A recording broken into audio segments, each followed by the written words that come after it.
Hello everyone, to this topic peripheral and autonomous nervous system. इसमें autonomous की spelling थोड़ी mistake है, आप ठीक कर लीजिएगा। तो हम इसमें समझेंगे पहले पेरिफेरल नर्वस सिस्टम क्या होता है और फिर ऑटोनॉमस नर्वस सिस्टम क्या होता है। तो बॉडी की पूरी एक्टिविटी ब्रेन से कंट्रोल होती है और उसको उसके फंक्शन के बेस पे सेंट्रल नर्वस सिस्टम जिसमें स्पाइनल कॉर्ड और ब्रेन आता है और फिर दो भागों में डिवाइड किया गया है। फर्स्ट सेंट्रल नर्वस सिस्टम और दूसरा पेरिफेरल नर्वस सिस्टम। तो सेंट्रल नर्वस सिस्टम के अंदर ब्रेन और स्पाइनल कॉर्ड आता है। सेकंड जो पेरिफेरल नर्वस सिस्टम होता है इसमें इसको फिर दो भागों में डिवाइड किया गया था। एक था सोमेटिक नर्वस सिस्टम और दूसरा था ऑटोनॉमस नर्वस सिस्टम। तो इसमें जो पेरिफेरल नर्वस सिस्टम होता है इसके अंतर्गत दो तंत्रिका आती है, मतलब एक क्रेनियल नर्व और दूसरी स्पाइनल नर्व।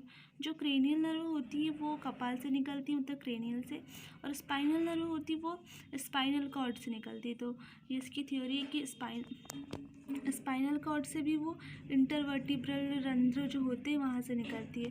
तो जो क्रेनियल नर्व होती है वो 12 जोड़ी होती है। जो क्रेनियल नर्व होती है वो 12 जोड़ी होती है जो ब्रेन के अलग अलग भाग से निकलती है और उनका जो नाम है उनके काम पे डिसाइड है, मतलब जैसे ऑक्सीपिटल, फ्रंटल, टेम्पोरल, ये सब।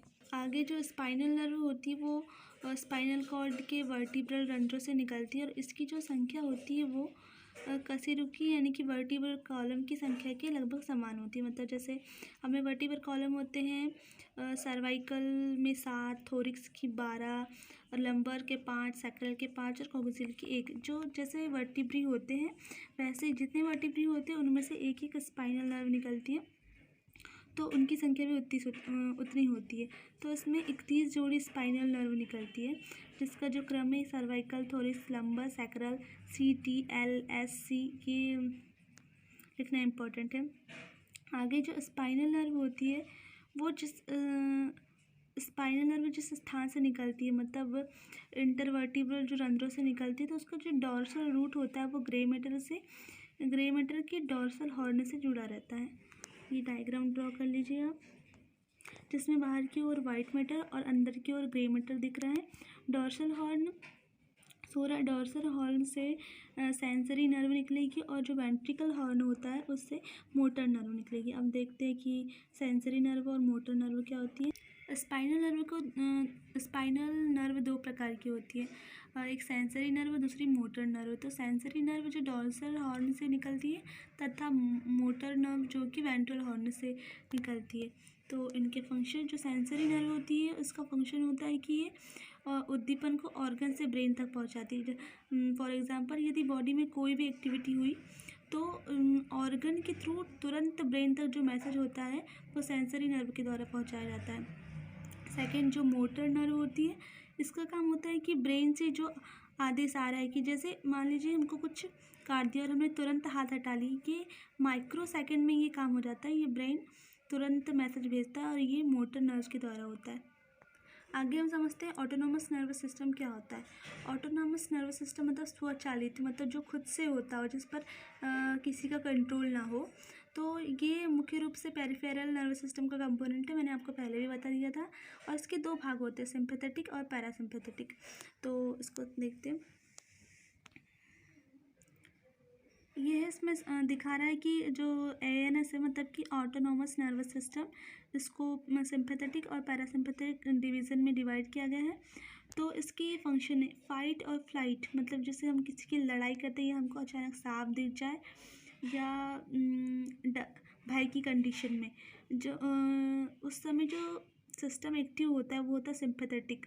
तो उसमें क्या होता है, रेसिंग हार्ट बीट, हमारी हार्ट बीट बढ़ जाती है, ब्लड वेसल में कॉन्ट्रैक्शन हो जाता है और ऑब्वियसली जब हम काम इतने स्पीडली करें तो हमको ग्लूकोज की आवश्यकता होगी, तो ग्लूकोज रिलीज होने लगता है। पैरासिम्पैथिक इसका जस्ट अपोजिट होता है कि रेस्ट एंड डाइजेस्ट कराता है, स्थिति को नॉर्मल कंडीशन में लाता है, एक्सपल्सन ऑफ वेस्ट और जनरल मेंटेनेंस, मतलब मेंटेनेंस करता है। फिर देखते हैं कि सिंपैथेटिक नर्वस सिस्टम क्या होता है। सिंपैथिक नर्वस सिस्टम के जो फाइबर्स होते हैं उनकी ओरिजिन स्पाइनल कॉर्ड के थोरेसिक और लंबर रीजन से होती है। और अब इसके क्या क्या फंक्शन होते हैं, मैंने यहाँ वर्क लिखा है, आप इसको फंक्शन कर सकते हैं। तो इसका क्या होता है, फाइट की कंडीशन में हार्ट बीट बढ़ा देता है, मैंने पहले भी बता दिया। ब्लैंकेट रिलैक्स करता है तथा सेलिवेशन को इनहिबिट करता है। इनहिबिट इट मीन्स उसको रोकता है, ठीक है। और स्टिमुलेट मतलब उद्दीपन करना। स्टमक में पेरिस्टालिसिस को रोकता है तथा सेक्रेशन को इनहिबिट करता है। ग्लूकोज प्रोडक्शन को उद्दीपित यानी कि स्टिमुलेट करता है तथा रिलीज करता है। भय की कंडीशन में यह एड्रेनलिन और नॉन एड्रेनलिन हार्मोन सेक्रेट करता है, जो कि कहाँ से होते हैं, जो कि किडनी के ऊपर जो एड्रेनल ग्लैंड होती है उससे सेक्रेट होते हैं। आगे ये ब्लैडर कॉन्ट्रैक्शन को इनहिबिट करता है। सेकेंड है पैरासिम्पैथिक सिस्टम।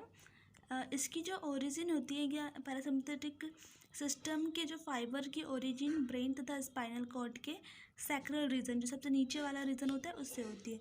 इसके फंक्शन जस्ट सिंपैथेटिक के अपोजिट होते हैं। मतलब मैंने यहाँ लिखा है कि ये सिंपैथेटिक सिस्टम के विपरीत कार्य करता है। बॉडी में अचानक या भय की स्थिति में जो भी परिवर्तन आते हैं, जैसे फिजियोलॉजिकल चेंजेस हो या फिर हार्मोनल, जैसे एड्रेनल नॉन एड्रेनल जो हार्मोन होते हैं वो सेक्रेट हो जाते हैं। जितने भी कार्य होते हैं उसको नॉर्मल कंडीशन में पैरासिम्पैथेटिक लाता है। ये जो क्वेश्चन है ये 2 मार्क्स के लिए, यदि ये 5 मार्क्स में आएगा तो आपको इसके डायग्राम और इसको फिर लॉन्ग लिखना पड़ेगा। ये सिर्फ 2 मार्क्स के लिए, क्योंकि इस यूनिट में और भी क्वेश्चन हैं 5 मार्क्स में आ सकते हैं। इसकी जो PDF का जो लिंक है वो डिस्क्रिप्शन में दिया हुआ है, आप टेलीग्राम में जाके देख सकते हैं इसको। मिलते हैं नेक्स्ट वीडियो में, तब तक के लिए बाय बाय।